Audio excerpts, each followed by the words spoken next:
L'année prochaine. Amen.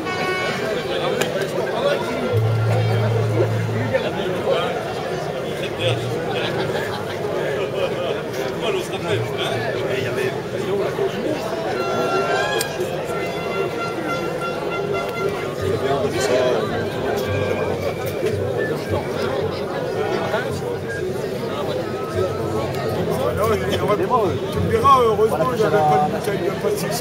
J'avais fait il y a 2 ans, c'est avec des métaux en train.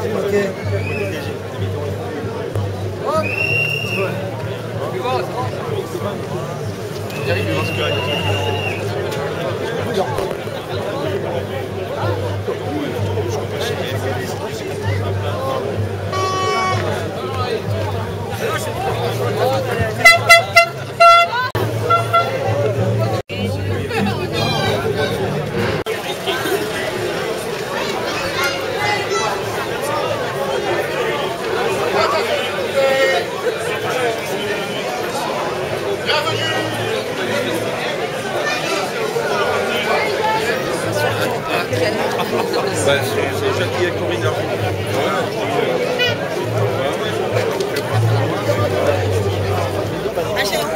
On va dans les heures de bord pour travailler chez Martin.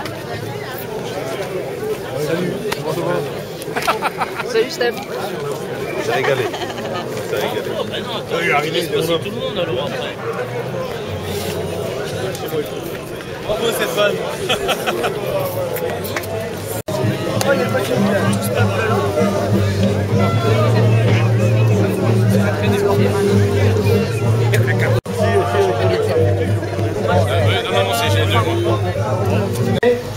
Qu'on fasse nos prises de parole et on va avancer pour qu'on puisse accueillir.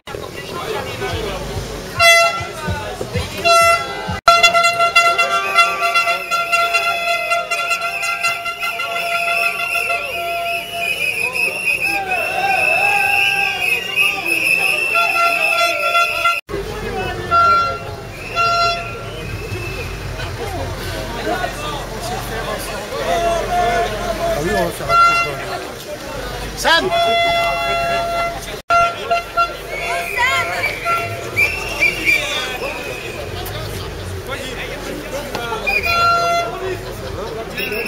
Difficile. Pour le monde du travail, les unions départementales, CFDT, CGT, FSU et UNSA ont décidé de s'associer à l'appel national et européen du 14 novembre qui refuse l'austérité et la récession imposée aux salariés européens.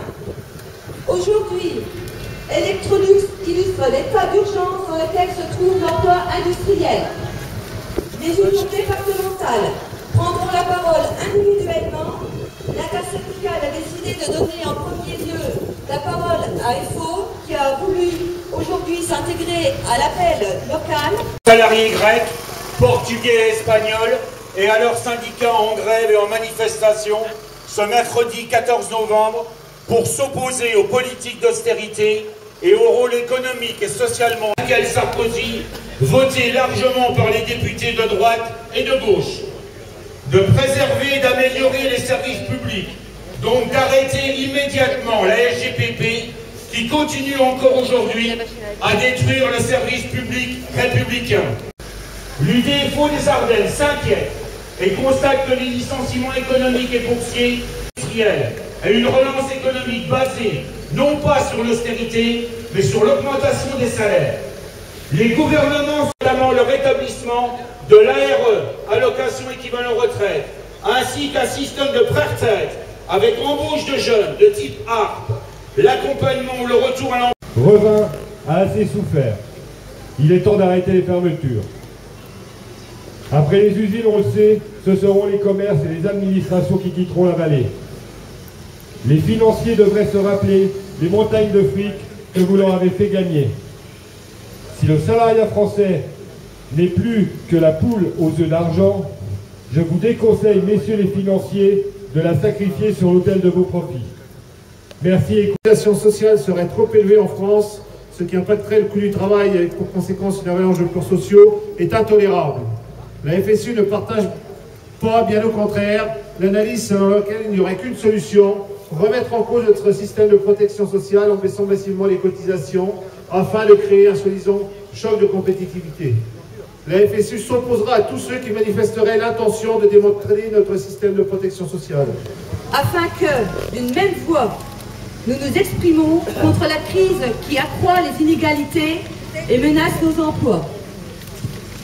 Le choix du site de Revin devant Electrolux Pour cette mobilisation.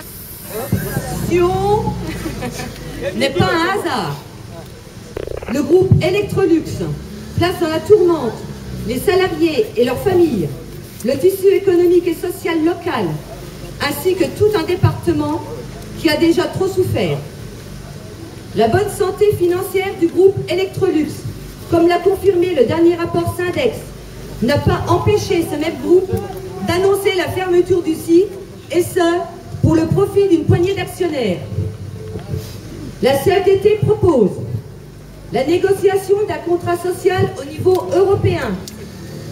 Un socle social doit mettre fin à la concurrence sociale que se livrent les pays au détriment de tous les salariés européens. En premier lieu, la CFDT agit en faveur d'un salaire minimum dans chaque pays pour mettre un terme à la concurrence salariale.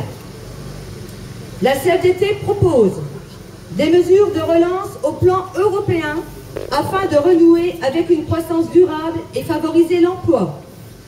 En particulier, une politique industrielle européenne ambitieuse doit être lancée par des investissements vers des secteurs d'avenir en misant sur une économie bas carbone, favorisant un développement durable. Ce que l'on retrouve dans le projet Ardennes Electrolux, porté ces derniers mois par l'intersyndicale, à l'intérieur de laquelle la CFDT a fait largement son travail. Nécessaire, mais en période de stagnation, le remède peut être pire que le mal et entraîner l'Europe dans la spirale de la récession et de l'austérité. La grave crise que nous traversons touche toute l'Europe. Tous les pays sont indépendants. Les décisions que chacun prend ont des incidences sur tous les autres. Une véritable coordination des politiques économiques et sociales en Europe est nécessaire en intégrant des mesures de solidarité concrètes avec les pays les plus en difficulté. En ce...